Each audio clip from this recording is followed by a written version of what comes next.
PS news ముందుగా headlines చూద్దాం. Social మీడియాలో దుష్ప్రచారం వద్దు, పవన్ కళ్యాణ్ హెచ్చరిక.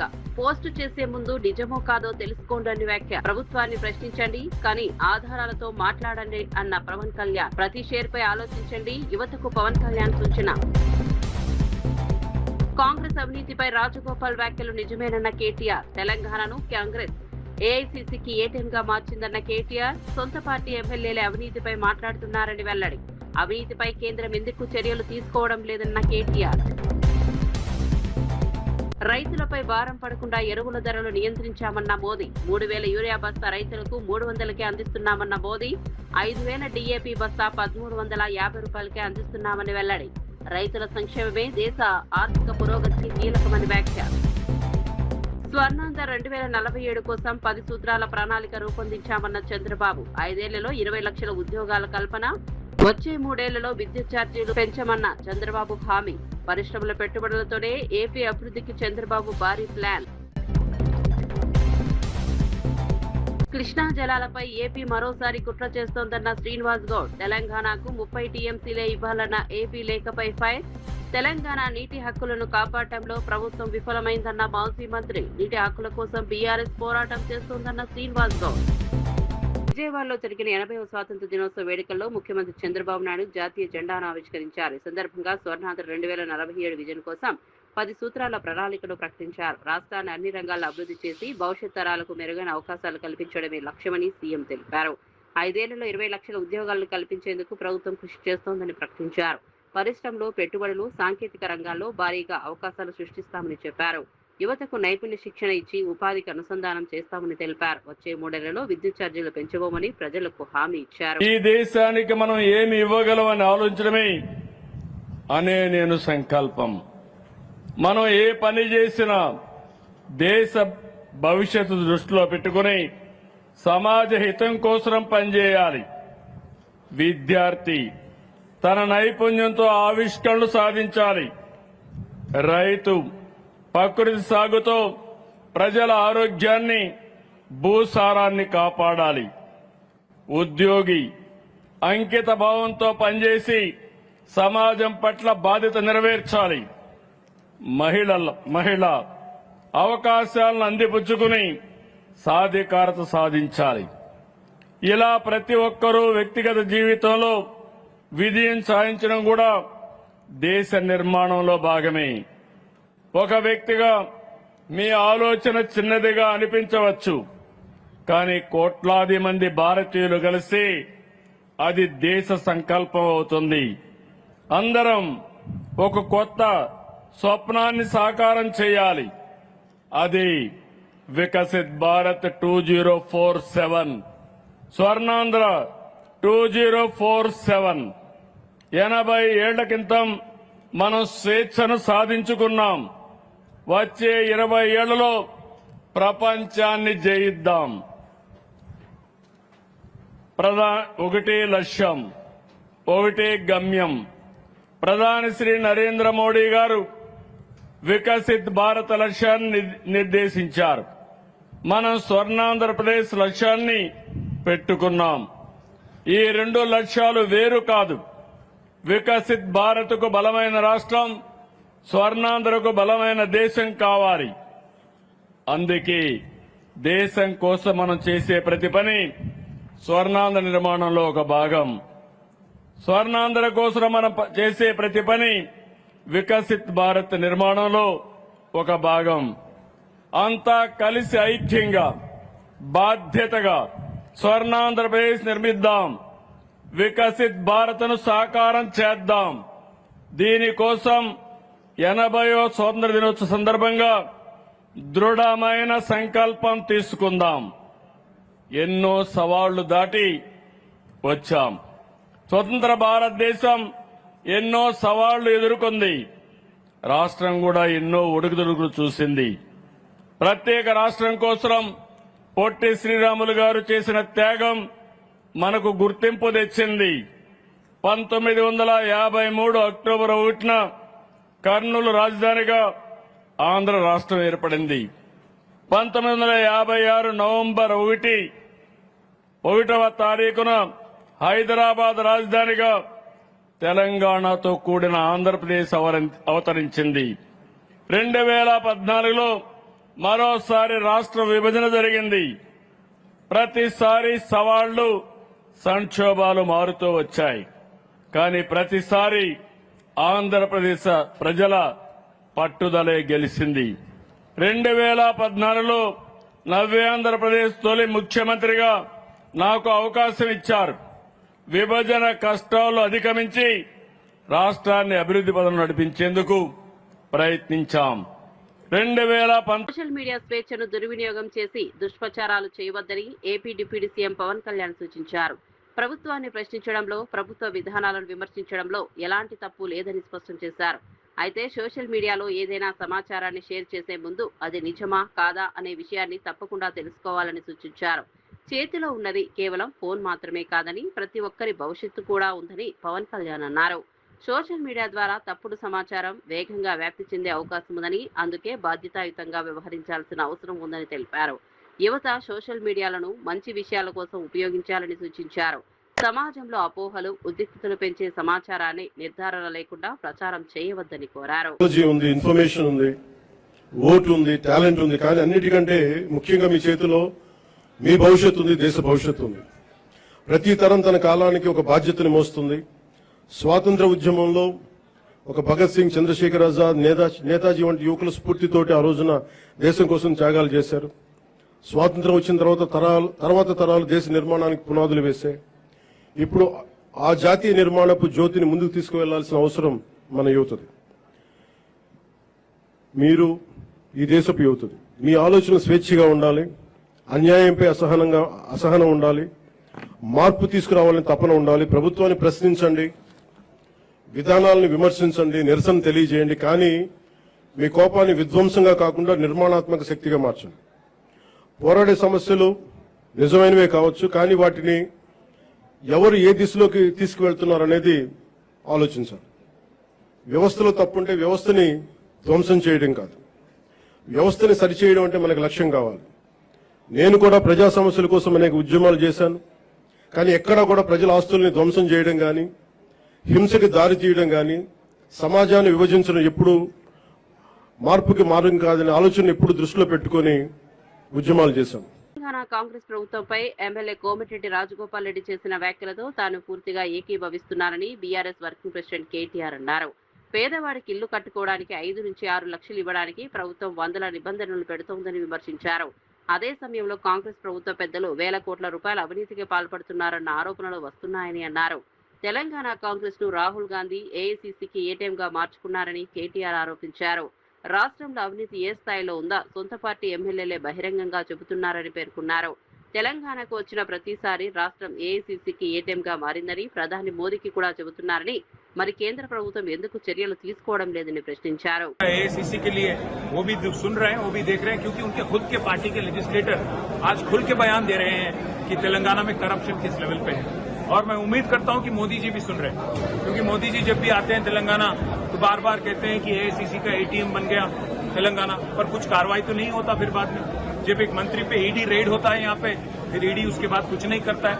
तो उम्मीद करता हूं कि जो लोग दिल्ली में बैठे हैं उन तक यहाँ के कांग्रेस लेजिस्लेटर राजगोपाल रेड्डी की आवाज पहुंच रही है, और किस कदर करप्शन तेलंगाना में आज भरपूर है, किस कदर आज लाखों करोड़ रुपया हड़पा जा रहा है रेवंत रेड्डी और उसके कैबिनेट के जरिए, इसके बारे में कुछ तहकीकात और इसके बारे में कोई जांच भी हो, उम्मीद करता हूँ। Thank you. के जो विद्यार्थी हैं उन्होंने साफ साफ ये बता दिया, हिंदुस्तान के जितने भी हमारे बड़े नेता हैं, कि जब लोकतंत्र में किसी की बेइज्जती की जाती है तो देश का युवा जो है जरूर रिएक्ट करेगा, और अपने स्वाभिमान पे अगर कोई कुछ अटैक करेगा देश की युवा जरूर रिएक्ट करेगा। मैं सैल्यूट करता हूं नलसा की यूथ को, जिन्होंने एक स्टैंड लिया आज, और जिसकी वजह से आज देश के सर्वोन्नत सुप्रीम कोर्ट ऑफ इंडिया के चीफ जस्टिस को भी मैं धन्यवाद देता हूं, क्योंकि उन्होंने भी आगे आके कहा कि भाई ये तो मेरे और विद्यार्थियों के छात्रों के बीच में है,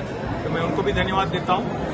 and I hope and I pray that this incident will never be repeated, this incident of overreach will never be seen again in India, and I do hope and pray that the voice of the oppressed, the voice of the people of India continues to rise and continues to echo stronger in days to come. On this Independence Day, I wish all the youngsters of India, all the people who've been fighting against the oppression in this country, a happy Independence Day, and I hope and pray that the ideals for which this fight was fought will be achieved in days to come. Thank you. అంతర్జాతీయంగా ఎరువుల ధరలు పెరిగినా భారత రైతులపై భారం పడకుండా కేంద్ర ప్రభుత్వం చర్యలు తీసుకుంటుందని ప్రధాని నరేంద్ర మోదీ తెలిపారు. స్వాతంత్ర్య దినోత్సవం సందర్భంగా ఎర్రకోట నుంచి దేశ ప్రజలను ఉద్దేశించి ప్రసంగించిన మోదీ రైతులకు కీలక హామీ ఇచ్చారు. అంతర్జాతీయ మార్కెట్లో ధరలు పెరిగినప్పటికీ రైతులకు ఎరువులను అందుబాటులో ఉంచేందుకు ప్రభుత్వం భారీగా సబ్సిడీ ఇస్తోందని తెలిపారు. 3,000 విలువైన యూరియా బస్తాకు కేవలం 300 రూపాయలకే అందిస్తున్నామని చెప్పారు. అదేవిధంగా 5,000 విలువైన డీఏపీ బస్తాను 1,350 రూపాయలకి అందిస్తున్నామని వెల్లడించారు.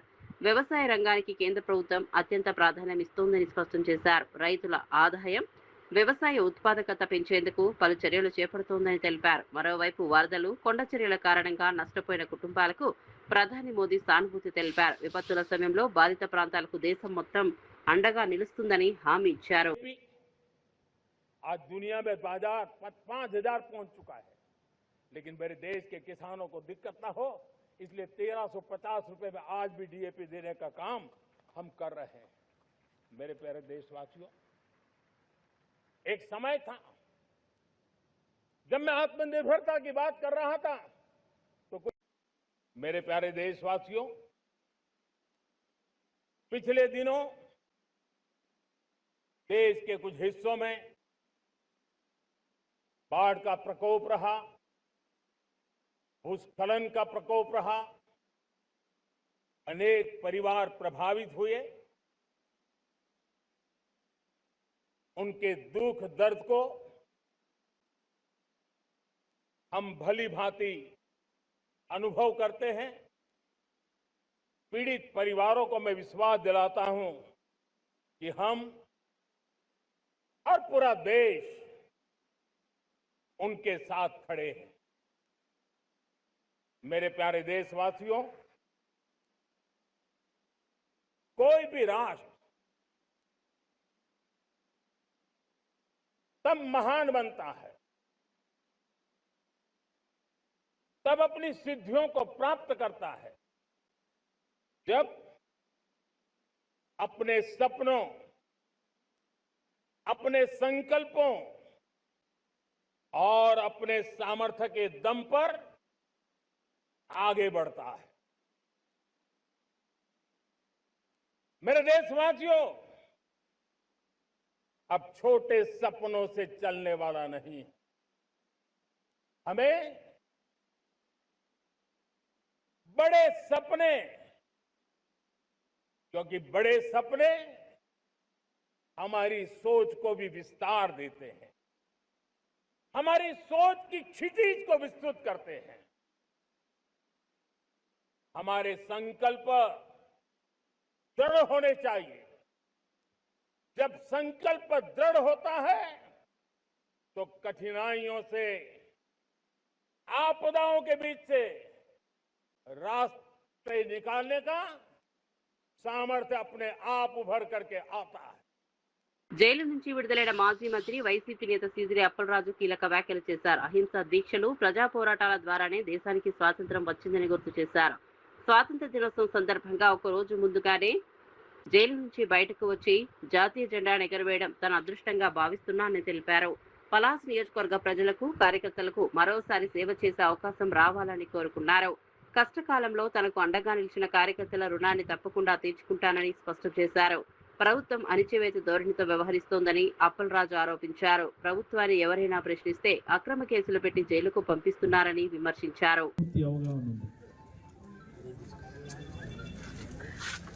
భారతదేశాన్ని బ్రిటిష్ దాస్య శృంఖలాల నుంచి విడిపించి స్వాతంత్ర దేశంగా ఈ పర్టికులర్ తేదీన భారతదేశం స్వాతంత్ర దేశంగా ఆవిర్భవించడం, ఆ గొప్ప సందర్భాన్ని పురస్కరించుకొని దేశంలో ఉన్నటువంటి పౌరులందరూ కూడా ఆ స్వాతంత్ర పోరాటాలను గుర్తు చేసుకొని ఆ నాయకుల స్ఫూర్తిని ఆ నాయకుల త్యాగాలను గుర్తు చేసుకొని మనందరూ కూడా స్ఫూర్తి పొంది ముందుకెళ్ళేటటువంటి కార్యక్రమం ప్రతి సంవత్సరం కూడా చేస్తూ ఉంటాం. ఈసారి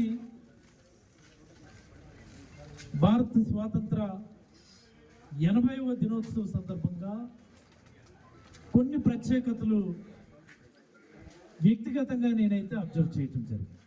ఇది ఈ సంవత్సరం నేను అబ్జర్వ్ చేసినటువంటి మాటల్ని నేను మాట్లాడదలుచుకున్నాను. మనం పరిశీలిస్తే స్వాతంత్ర స్ఫూర్తి, మన భారతదేశానికి స్వాతంత్రం రావడానికి ప్రధానమైనటువంటి కారణం అహింస, మరి అలాగనే దీక్షలు, పోరాట దీక్షలు, నిరసన దీక్షలు, నిరాహార దీక్షలు మొదలుగు అహింసాయుతమైనటువంటి పందాలు సాగినటువంటి దీక్షల వల్లనే మనకు స్వాతంత్రం వచ్చింది. మనందరికీ కూడా తెలుసు. దీనికి మన జాతిపిత మహాత్మా గాంధీ గారు ప్రపంచవ్యాప్తంగా ఒక గొప్ప బాటను చూపించడమే కాకుండా ప్రపంచానికి ఆ దిశగా ముందుకు నడిపించినటువంటి సందర్భం కూడా చూసాము. మరి ఈ సంవత్సరం ఈ నిరసన కార్యక్రమాల ద్వారా బీజేపీ ఎంపీ ధర్మపురి అరవింద్ పై బీఆర్ఎస్ నేత ఎర్రోల శ్రీనివాస్ తీవ్ర స్థాయిలో మండిపడ్డారు. అరవింద్ బల్పెక్కి అహంకారంతో మాట్లాడుతున్నారని విమర్శించారు. జర్నలిస్టులు కేటీఆర్, హరీష్ రావుపై ధర్మపురి అరవింద్ చేసిన వ్యాఖ్యలను వెంటనే వెనక్కి తీసుకోవాలని డిమాండ్ చేశారు. అరవింద్ను ఉద్దేశించి తీవ్ర పదజాలంతో మాట్లాడిన ఎర్రోల శ్రీనివాస్ తాము కూడా అదే స్థాయిలో మాట్లాడగలమని, కానీ తమకు అలాంటి సంస్కారం లేదని వ్యాఖ్యానించారు. రాజకీయాల్లో విమర్శలు ఉండొచ్చని, అయితే వ్యక్తిగతంగా దూషించే విధానం సరికాదని అన్నారు. ప్రజా సమస్యలపై చర్చించాల్సిన నాయకులు వ్యక్తిగత విమర్శలకు దిగడం వల్ల రాజకీయాలపై యువతలో ఆసక్తి తగ్గే ప్రమాదం ఉందని పేర్కొన్నారు. రాజకీయ నాయకులు బాధ్యతగా మాట్లాడాలని సూచించారు. జర్నలిస్టులను గౌరవించాలని, వారి ప్రశ్నలకు సమాధానాలు ఇవ్వాలని కోరారు. తెలిసి ఈ రోజుల్లో దొరలు ఎవరు అట్లా మాట్లాడతలేరు, వాళ్ళు కామన్ అయిపోయినారు. ఈయనకు 100 రేట్లు ఉంది ఆ బలుపు, 100 రేట్లు. బిడ్డ నీ కొవ్వు నువ్వు డైట్ చేస్తావేమో, డైట్ లేకుండానే నీ కొవ్వు కరిగిస్తాం, గుర్తుపెట్టుకో. నీ డైట్ అవసరం లేదు, డైట్ లేకుండా నీ కొవ్వు కరిగే రోజు వస్తుంది. ఏం మాటలు అది, ఏం అహంకారం, కొవ్వెక్కి బలుపు అహంకారంతో నోటికి వచ్చినట్టు మాట్లాడదాం. మాకు తిట్టరాదా? ఏం రా అరవింద్, బేవకూబ్, యూజ్లెస్ ఫెలో, అరేయ్ ఒరేయ్ అయ్యా గియ్యా మాట్లాడరాకనా మాకు? మిస్టర్ అరవింద్, నువ్వు ఏ గడ్డ మీద పుట్టినవో మేము అదే గడ్డ మీద పుట్టినావు. పార్లమెంట్ మెంబరు నువ్వు వార్డు మెంబర్ కాడ అధ్వానం మాట్లాడుతున్నావు. ఏం సంస్కారమే అనేది? ఈ రాష్ట్రంలో ఇంతకుముందు ఒక 20 ఏళ్ళ కింద ఇట్లా లేదు. ఇట్లాంటి చిల్లరగాళ్ళు అందరూ వచ్చినాక రాజకీయాలు ఖరాబ్ అయిపోయినాయి. ఎవడన్నా కొత్తోడు రావాలంటే భయపడుతుండ్రు, ఎందుకంటే ఈ చిల్లర మాట్లాడుతుండ్రు. మాటలన్నీ చిల్లర అయిపోయినాయి, చేతలు లేదు. పసుబోర్డు తెస్తా అని చెప్పినావు. తెలంగాణలో కాంగ్రెస్ ప్రభుత్వం తుమ్మితే ఊడిపోయే ప్రభుత్వంలో ఉందని కేంద్ర మంత్రి బండి సంజయ్ తీవ్ర విమర్శలు చేశారు. స్వాతంత్ర దినోత్సవం సందర్భంగా పాత బస్తీలోని భాగ్యలక్ష్మి ఆలయం వద్ద లక్షలాది మందితో సామూహికంగా వందే మాతరం గీతాలాపన నిర్వహిస్తామని ప్రకటించారు. ఈ కార్యక్రమాన్ని ఎంఐఎం నేతలు అడ్డుకోగలరా అని బండి సంజయ్ సవాల్ విసిరారు. వందే మాతరం గీతాన్ని అవమానిస్తే చట్ట ప్రకారం 3 ఏళ్ల జైలు శిక్షతో పాటు జరిమానా కూడా ఉంటుందని తెలిపారు. దేశభక్తి కార్యక్రమాలు నిర్వహిస్తున్న బీజేపీని మతతత్వ పార్టీగా విమర్శించడం సరికాదన్నారు. చట్ట ప్రకారం తాము వ్యవహరిస్తున్నామని స్పష్టం చేశారు. తెలంగాణ ప్రభుత్వం కొత్తగా ప్రవేశపెట్టిన స్మార్ట్ రేషన్ కార్డులపై కూడా బండి సంజయ్ ప్రశ్నలు సంధించారు. రేషన్ కార్డులపై సీఎం, మంత్రుల ఫోటోలు ఎందుకు పెడుతున్నారని ప్రశ్నించారు. పర్మిషన్ తీసుకునే రావాలి అని చెప్పించి ఎప్పుడైతే మీరు వాగిరో, బీఆర్ఎస్ కాంగ్రెస్ పార్టీకి వార్నింగ్ ఇచ్చిరో, ఆ రోజు అన్నింటినీ అడ్డుకొని ఇవాళ మేము చార్మినార్ దగ్గర వచ్చి భాగ్యలక్ష్మి అమ్మవారి సాక్షిగా బహిరంగ సభ నిర్వహించినాం. ఇవాళ మళ్ళీ చెప్తున్నా, మీరు కనుక వందే మాత్రాన్ని అడ్డగిస్తే, వందే మాత్ర గీతాన్ని ఒప్పుకోకుంటే, పార్లమెంట్లో చేసే చట్టాన్ని అతిక్రమిస్తామంటే ఇలా భారతీయ జనతా పార్టీ ఆధ్వర్యంలో లక్షలాది మంది కార్యకర్తలను చార్మినార్ తీసుకొచ్చి భాగ్యలక్ష్మి అమ్మవారి సాక్షిగా సామూహికంగా వందే మాత్ర గీతాన్ని ఆలపించే కార్యక్రమాన్ని నేనే నిర్వహిస్తా. మీకు దమ్ముంటే అడ్డుకోండి. మేము సామూహికంగా లక్షలాది మంది కార్యకర్తలు, భారతీయ జనతా పార్టీ కార్యకర్తలు సామూహికంగా వందే మాతరం గీతం ఆలపిస్తుంటే మీ చెవులలో దూదులు పెట్టుకున్నా కూడా మీకు వినిపించే విధంగా మేము కార్యక్రమం నిర్వహిస్తాం. కాంగ్రెస్ పార్టీ కానీ మీరు కానీ ఎట్లా అడ్డుకుంటారో మేము కూడా వస్తాం. నేను సవాల్ చేస్తున్నా, అడ్డుకునే దమ్ముంటే మీరు అడ్డుకోండి. ధైర్యంగా భారతీయ జనతా పార్టీ కార్యకర్తలు భారతీయ జనతా పార్టీ జెండా పట్టుకుంటాం, కాసేపు జెండా పట్టుకుంటాం, త్రివర్ణ పతాక జెండా పట్టుకుంటాం. వందే మాతరం జిల్లాలో 80వ స్వాతంత్ర దినోత్సవ వేడుకల సందర్భంగా మహిళా స్వయం సహాయక సంఘాలకు భారీగా బ్యాంక్ లింకేజీ రుణాలను అందించారు. రాష్ట్ర పంచాయతీరాజ్, గ్రామీణాభివృద్ధి, గ్రామీణ నీటి సరఫరా, స్త్రీ శిశు సంక్షేమ శాఖల మంత్రి దనసరి అనసూయ సీతక్క లబ్ధిదారులకు చెక్కులను అందజేశారు. మొత్తం 765 మహిళా స్వయం సహాయక సంఘాలకు 72,50,00,000 బ్యాంక్ లింకేజీ రుణాలకు సంబంధించిన చెక్కులను పంపిణీ చేశారు. అదే కార్యక్రమంలో నేషనల్ ఫ్యామిలీ బెనిఫిట్ స్కీమ్ కింద కుటుంబానికి ప్రధాన ఆర్థిక ఆధారమైన వ్యక్తిని కోల్పోయిన 1318 నిరుపేద కుటుంబాలకు 2,39,00,000 ఆర్థిక సహాయం అందించారు. మహిళల ఆర్థిక సాధికారతే ప్రభుత్వ ప్రధాన లక్ష్యమని మంత్రి సీతక్క తెలిపారు.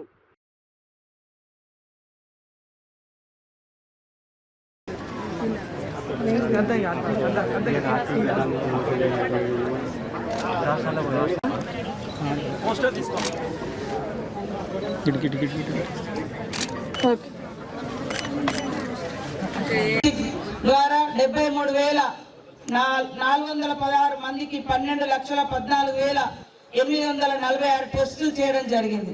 మహిళా శిశు సంక్షేమ శాఖ అంగన్వాడీ కేంద్రాలు చిన్నారుల భవిష్యత్తుకు తొలిమెట్టు అనే సంకల్పంతో తెలంగాణ ప్రభుత్వం వాటి బలోపేతానికి ప్రత్యేక ప్రాధాన్యత ఇస్తుంది.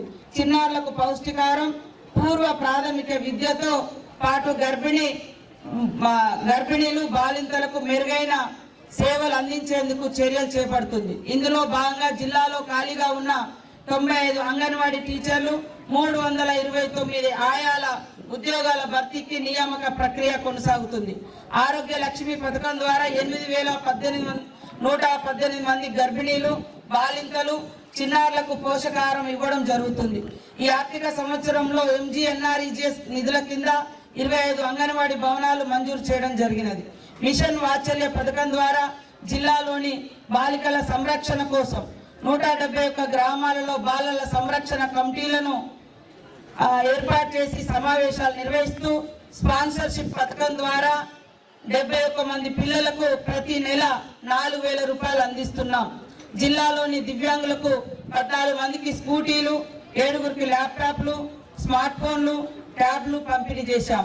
గ్రామీణ ప్రభుత్వ హయాంలో గ్రూప్ 1 మూల్యాంకనంలో భారీ అక్రమాలు జరిగాయని టీడీపీ నేతలు ఆరోపించారు. గ్రూప్ 1 నియామకాల్లో జరిగిన ఆరోపణలపై దృష్టి మరలించేందుకే మెగా డిఎస్సీ నియామక ప్రక్రియపై విమర్శలు చేస్తున్నారని అన్నారు. గ్రూప్ 1లో ఒక్కో అభ్యర్థికి 5 కోట్ల వరకు లంచం తీసుకున్నారని తీవ్రమైన ఆరోపణలు చేశారు. అయితే ఈ ఆరోపణలకు సంబంధించి పూర్తి ఆధారాలను అధికారులు పరిశీలించాల్సిన అవసరం ఉందని తెలిపారు. కూటమి ప్రభుత్వం 16,700 ఉపాధ్యాయుల పోస్టుల భర్తీకి చేపట్టిన మెగా డిఎస్సీ ప్రక్రియ పారదర్శకంగా నిర్వహించిందని టీడీపీ నేతలు పేర్కొన్నారు. మూల్యాంకనంలో తప్పు చేసి అయిన వాళ్ళకి కట్టబెట్టారు. ఏ విధంగా అవినీతి జరిగిందో వాళ్ళ ఎంక్వైరీ జరుగుతుంది.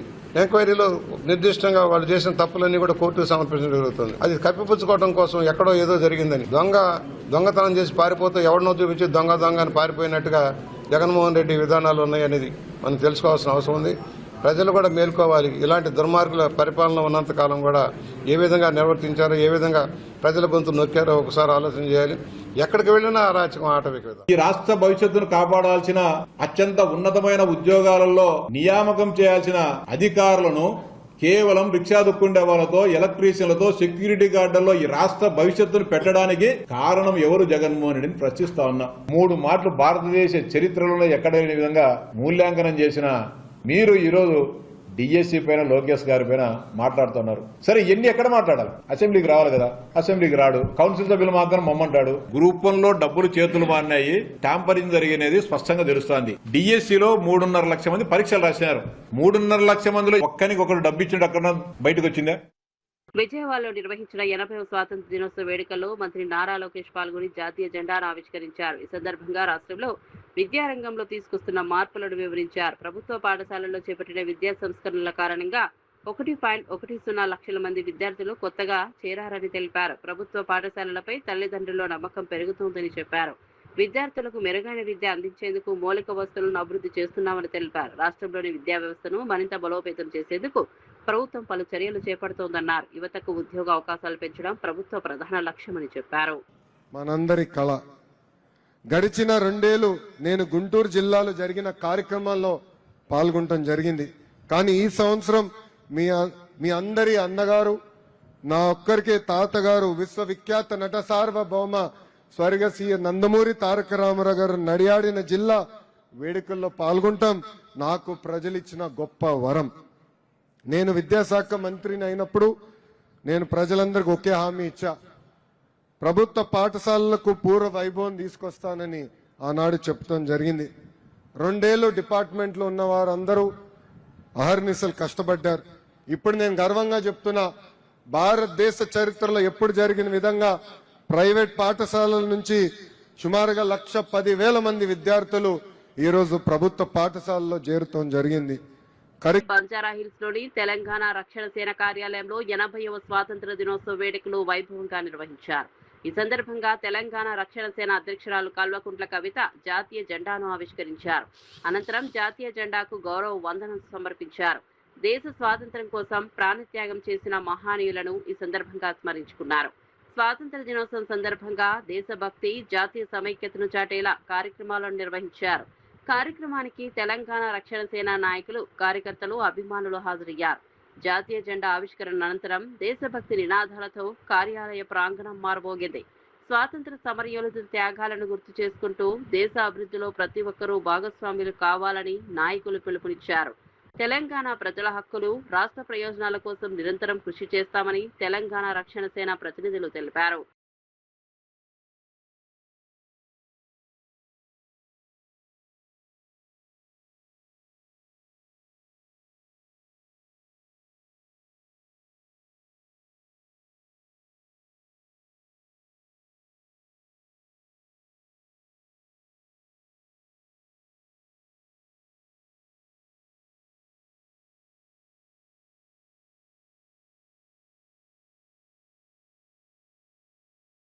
తెలంగాణ నీటిపై ఆంధ్రప్రదేశ్ మరోసారి కుట్రలు ప్రారంభించిందని మాజీ మంత్రి శ్రీనివాస్ గౌడ్ ఆరోపించారు. కృష్ణానదీ జలాల్లో తెలంగాణకు కేవలం 30 టీఎంసీల నీరు మాత్రమే ఇవ్వాలని ఏపీ ఈఎన్సీ కృష్ణానది యాజమాన్య బోర్డుకు లేఖ రాశారని ఆయన తెలిపారు. తెలంగాణకు ఎంత నీరు ఇవ్వాలో నిర్ణయించే అధికారం ఏపీ ఈఎన్సీకి లేదని విమర్శించారు. అదే రోజున తెలంగాణ ఈఎన్సీ కూడా కేఆర్ఎంబీకి లేఖ రాసిందని, తెలంగాణకు ఉన్న రిజర్వాయర్లను సరిగా ఉపయోగించుకోవాలని కోరారు. ఏదుల, నార్లాపూర్ రిజర్వాయర్లు లేవా అని శ్రీనివాస్ గౌడ్ ప్రశ్నించారు. తెలంగాణకు సంబంధించిన నీటి హక్కుల విషయంలో గతంలో లేని వివాదాలు ఇప్పుడు ఎందుకు తెరపైకి వస్తున్నాయని నిలదీశారు. తెలంగాణ ప్రభుత్వం చేతగానితనం వల్లే ఏపీ ఒత్తిడికి లోనవుతోందని విమర్శించారు. రాష్ట్ర ప్రయోజనాలను కాపాడడంలో ప్రభుత్వం విఫలమైతే ప్రజలకు తీవ్ర నష్టం జరుగుతుందని అన్నారు. 30.85 టీఎంసీలు అంటే ఒక 30% మాత్రమే తెలంగాణకు నీళ్ళు ఇవ్వండి, మేము మిగతా నీళ్ళు మేము తీసుకుపోతాం అంటే 146 టీఎంసీలు 146 టీఎంసీలు మేము తీసుకెళ్తాము, 30 టీఎంసీలు తెలంగాణ వాళ్ళకి ఇచ్చేయండి అని. ఆయన ఎవడు తెలంగాణ గురించి రావడానికి నీకెవడు అధికారం ఇచ్చిండు? 100% కృష్ణా బేసిన్లో ఉన్నటువంటి ప్రాంతాన్ని వదిలిపెట్టి నువ్వు కృష్ణా బేసిన్ నుంచి పెన్నా బేసిన్ వరకు 80-90% పెన్నా బేసిన్ తీసుకుపోతున్నారు. కృష్ణా రివర్ నుంచి నీళ్లు పెన్నా బేసిన్ నీళ్ళు తీసుకుపోతున్నారు. పోతిరెడ్డిపాడు ద్వారా 10,000 క్యూసెక్కులు అని చెప్పి 30,000 క్యూసెక్కులు తీసుకెళ్ళి అక్కడ నింపుకుంటున్నారు ఆ ప్రాంతంలో. మరి ఇక్కడ వీళ్ళు ఏం చేస్తున్నట్లా? తెలంగాణ ప్రభుత్వం ఏం చేస్తున్నట్లా? ఏ ధైర్యంతోనా ఆంధ్రప్రదేశ్ ఈఎన్సీ లెటర్ రాస్తాడు? ఈ లెటర్ ఎంత ధైర్యమైన, ఎన్ని గుండెలుంటే ఈ తెలంగాణకు నీళ్లు అవసరం లేదు, వాళ్ళకు రిజర్వాయర్లు లేవు, నీటి అవసరాలు వాళ్ళకి లేవు, మాకున్నాయంటే మీరే మనుషులా? ఈయన 12 తారీఖు రాసిన లెటరు. ఇక ఈయన ఘనత చూడు, ఇంకో ఆయన మన ఇక్కడ ఈఎన్సీ. సరే, ఆయన ఆంధ్ర ఈఎన్సీ, ఆంధ్ర ప్రయోజనాల గురించి గతంలో ఆదిత్యనాథ్ దాస్ ఎట్లయితే పాటుపడ్డాడో, ఆంధ్ర నీళ్ళు కావాలని తెలంగాణకి ఎట్లయితే బొందబెట్టినో, సేమ్ ఆ ఈఎన్సీ కూడా తీసుకుంటాడు అనుకుందాం. మరి ఇక్కడ ఈఎన్సీ ఏం బిగినట్లా? ఈయన ఎవరు? ఈ ఈఎన్సీ మేము అనుకున్నాం ఇక్కడ వచ్చి స్థిరపడ్డాడు, ఈ ప్రాంతం మీద ప్రేమ ఉంటుందని. మూలాలు అక్కడే ఉన్నాయి కదా. ఈయన ఏం రాస్తారు లెటరు, మాకు రిజర్వాయర్ లేవు, సేమ్ డేట్ వల్ల 12 తారీఖు డేట్, ఈయన 12కే ఆయన ఇద్దరు పదురుకొని. ఎందుకు పదురుకొని అంటే వీళ్ళిద్దరికి ఓటు బాసు 10 సంవత్సరాలు ఇరిగేషన్ ఆంధ్ర సెక్రటరీగా ఉంటూ చీఫ్ సెక్రటరీగా పనిచేసి ఇక ఇక్కడ మా ప్రభుత్వమే వచ్చిందని చెప్పి ఇక్కడ వచ్చి తెలంగాణ నీటిపారుదల శాఖకు ఆయన ముఖ్య సలహాదారుడు. ఈయన పాత బాసులు అక్కడ ఉండి రాసిన లెటరు ఈయనకు రాయమని చెప్పింది. ఇక ఈఎన్సీ గారు, తెలంగాణ ఈఎన్సీ రాయవా, ఆడకు రాపిచ్చినా నువ్వు లెటర్ రాయి. ఈయన లెటర్ రాస్తాడు, ఈయన లెటర్ రాస్తాడు. ఈయన లెటర్లో చాలా ఘనకార్యం ఉంది. చివరికి అర్థమైందంటే మాకు రిజర్వాయర్లు లేవు, శ్రీశైలం నాగార్జున సాగర్ మాత్రమే రిజర్వాయర్లు, మాకు జాయింట్గా రిజర్వాయర్లు, తాగునీటి అవసరాల గురించి మేము నీళ్ళల్లో పెట్టుకుంటామని. ఎంత దౌర్భాగ్యం చూడు. మరి ఇక్కడ Narlapur reservoir, Yedula reservoir, Ottem reservoir, Udandapur reservoir, Karvena రిజర్వాయర్లు, ఇవి రిజర్వాయర్లు కావా? ఒక ఉదండపూర్ ఒక్కటి. సోషల్ మీడియాలో దుష్ప్రచారం వద్దు, పవన్ కళ్యాణ్ హెచ్చరిక. పోస్టు చేసే ముందు నిజమో కాదో తెలుసుకోండి వ్యాఖ్య. ప్రభుత్వాన్ని ప్రశ్నించండి కానీ ఆధారాలతో మాట్లాడండి అన్న పవన్ కళ్యాణ్. ప్రతి షేర్ పై ఆలోచించండి, యువతకు పవన్ కళ్యాణ్ సూచన. కాంగ్రెస్ అవినీతిపై రాజగోపాల్ వ్యాఖ్యలు నిజమేనన్న కేటీఆర్. తెలంగాణను కాంగ్రెస్ ఏఐసీసీకి ఏటీఎం గా మార్చిందన్న కేటీఆర్. సొంత పార్టీ ఎమ్మెల్యేలే అవినీతిపై మాట్లాడుతున్నారని వెల్లడి. అవినీతిపై కేంద్రం ఎందుకు చర్యలు తీసుకోవడం లేదన్న కేటీఆర్. రైతులపై భారం పడకుండా ఎరువుల ధరలు నియంత్రించామన్న మోదీ. 3000 యూరియా బస్తా రైతులకు 300కే అందిస్తున్నామన్న మోదీ. 5000 డీఏపీ బస్తా 1350 రూపాయలకే అందిస్తున్నామని వెల్లడి. రైతుల సంక్షేమమే దేశ ఆర్థిక పురోగతికి కీలకమని వ్యాఖ్య. స్వర్ణాంధ్ర 2047 కోసం 10 సూత్రాల ప్రణాళిక రూపొందించామన్న చంద్రబాబు. 5 ఏళ్లలో 20 లక్షల ఉద్యోగాల కల్పన, వచ్చే 3 ఏళ్లలో విద్యుత్ ఛార్జీలు పెంచమన్న చంద్రబాబు హామీ. పరిశ్రమల పెట్టుబడులతోనే ఏపీ అభివృద్ధికి చంద్రబాబు భారీ ప్లాన్. కృష్ణా జలాలపై ఏపీ మరోసారి కుట్ర చేస్తోందన్న శ్రీనివాస్ గౌడ్. తెలంగాణకు 30 టీఎంసీలే ఇవ్వాలన్న ఏపీ లేఖపై ఫైర్. తెలంగాణ నీటి హక్కులను కాపాడటంలో ప్రభుత్వం విఫలమైందన్న మాజీ మంత్రి. నీటి హక్కుల కోసం బీఆర్ఎస్ పోరాటం చేస్తోందన్న శ్రీనివాస్ గౌడ్.